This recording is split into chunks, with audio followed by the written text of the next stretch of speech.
ایک تاجر اور قاضی کا سبق آموز واقعہ۔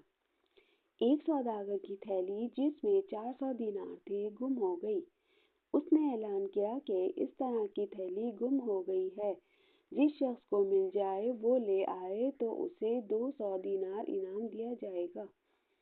اتفاقاً یہ تھیلی ایک غریب شخص کو مل گئی۔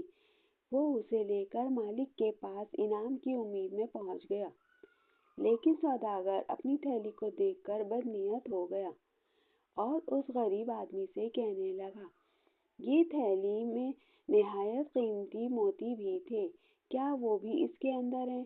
وہ آدمی بڑا گھبرایا اور سمجھ گیا کہ یہ اب دھوکہ کر رہا ہے اور انعام نہ دینے کے لیے جھوٹ بولنے لگا ہے۔ اب ان دونوں میں جھگڑا شروع ہو گیا۔ آخر یہ دونوں لڑتے ہوئے فیصلے کے لیے قاضی کے پاس پہنچے۔ قاضی نے اس غریب آدمی سے موتیوں کے بارے میں پوچھا تو وہ قسم کھا کر کہنے لگا کہ تھیلی میں سے دیناروں کے سوا اور کوئی چیز نہیں ملی۔ اب قاضی نے سوداگر سے پوچھا کہ بتاؤ وہ موتی کیسے تھے؟ سوداگر نے الٹی سیدھی باتیں کی اور کچھ صحیح نہ بتا سکا۔ قاضی سمجھ گیا کہ سوداگر جھوٹ بول رہا ہے اور جھوٹ سے اس کا یہ مقصد ہے کہ اپنے اعلان کے مطابق اسے انعام نہ دینا پڑے۔ قاضی نے کہا کہ میرا فیصلہ سنو۔